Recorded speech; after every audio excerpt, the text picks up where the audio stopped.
What are the pros and cons of communicating in any one medium?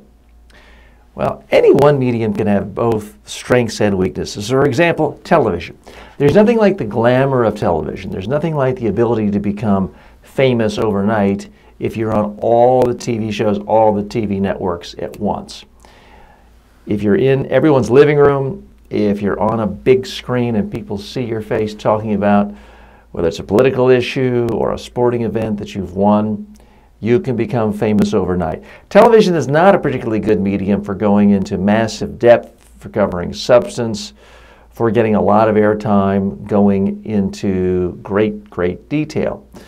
Radio, let's look at that. Radio does not have the glamour of television, but radio can be an intimate medium where people hear you and they spend hours and hours with you. You look at not just in the 2010 to 2020 range, but in the aughts and early 2000s, the 1990s, 1980s, the most highly paid media personalities were not TV folks other than Oprah. They were radio personalities, Rush Limbaugh, Howard Stern, the now deceased Paul Harvey.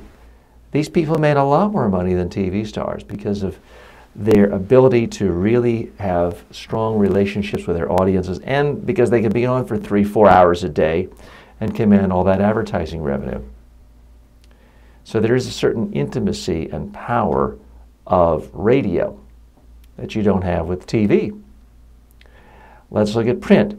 Print, certainly if you're looking at things like actual books, traditional newspapers, it traditionally has the legitimacy, the authority, the intellectual heft.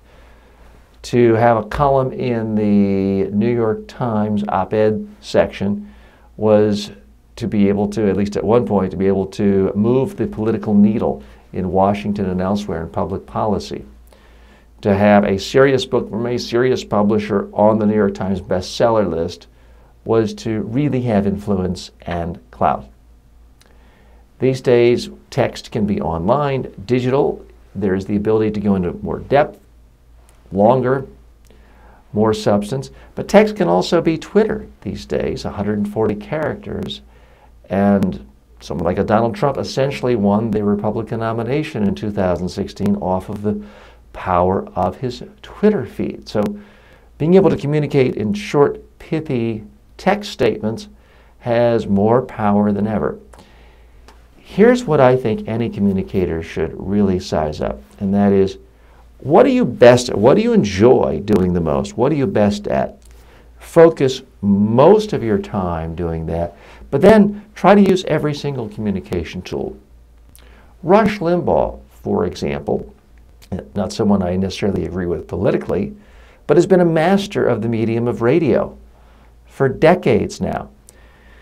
He'll periodically write books that become bestsellers. He had a TV show that it was actually pretty successful, although people don't remember it that way. He's had his own tie line, newsletters. He's had a lot of different ventures, so he's certainly used all media, but he spends most of his time on radio. Howard Stern, the same could be said about him. Wildly successful publishing books.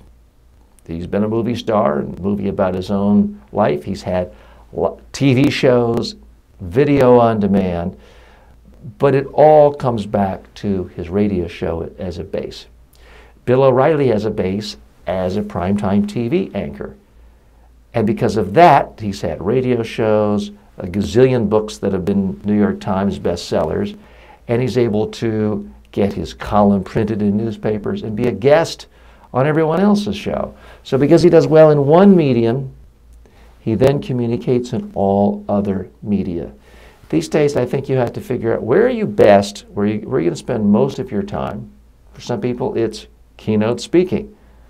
The books, the radio appearances, others are secondary to that. For some people, they're superstars on YouTube.